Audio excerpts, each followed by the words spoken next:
నమస్తే. Welcome to ఏవి foodies. ఈరోజు వీడియోలో మీకు అద్దిరిపోయే మటన్ కీమా కర్రీని చూపించబోతున్నాను.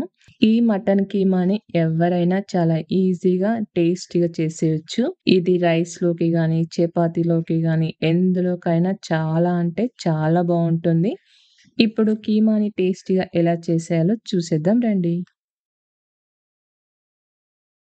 ముందుగా నేనైతే హాఫ్ కేజీ మటన్ కీమాని తీసుకొని నీట్‌గా క్లీన్ చేసి పక్కన పెట్టుకున్నాను.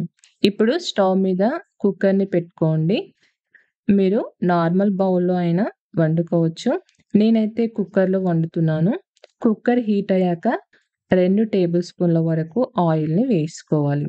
ఆయిల్ వేడయ్యాక కొద్దిగా దాల్చిన చెక్క, లవంగాలు, యాలకులు, షాజీరా, బిర్యానీ ఆకు, మిరియాలు, అనాస పువ్వు అన్నింటిని వేసుకొని ఫ్రై చేయండి.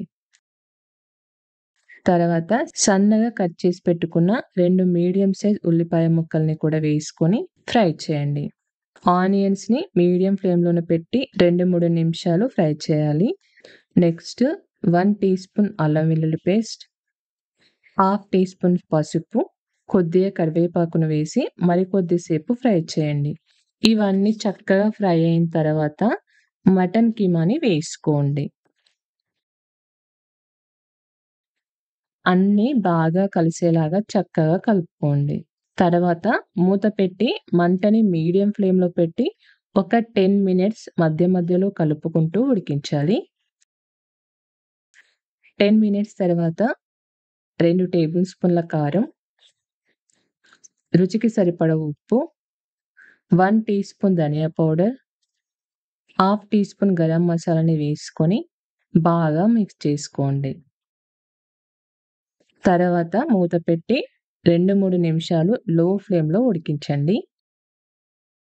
3 మినిట్స్ తర్వాత అంతా మరొకసారి కలుపుకొని సన్నగా కట్ చేసి పెట్టుకున్న కొత్తిమీరను కూడా వేసుకొని మరొకసారి కలుపుకోండి. నెక్స్ట్ మీరు గ్రేవీకి సరిపడినన్ని వాటర్‌ని వేసుకొని బాగా మిక్స్ చేసుకోవాలి. తర్వాత మూత పెట్టి 2, 3 విజిల్స్ వచ్చేంత వరకు మంటని మీడియం ఫ్లేమ్‌లోనే ఉడికించండి. 3 విజిల్స్ తర్వాత స్టవ్ ఆఫ్ చేసి కుక్కర్‌లోని ఎయిర్ అంతా పోయే వరకు అలాగే వదిలేయండి. తర్వాత మూత తీసి సర్వ్ చేసుకోండి. అంతే, మటన్ కీమా రెడీ. చూసారు కదా! మటన్ కీమా ఎంత చక్కగా ఉడికిపోయిందో. టేస్ట్ కూడా చాలా అంటే చాలా బావుంటుంది. మీరు కూడా ఒకసారి తప్పకుండా ట్రై చేయండి. మీకు కూడా నచ్చుతుంది. ఓకే ఫ్రెండ్స్, చూసారు కదా నా వీడియో.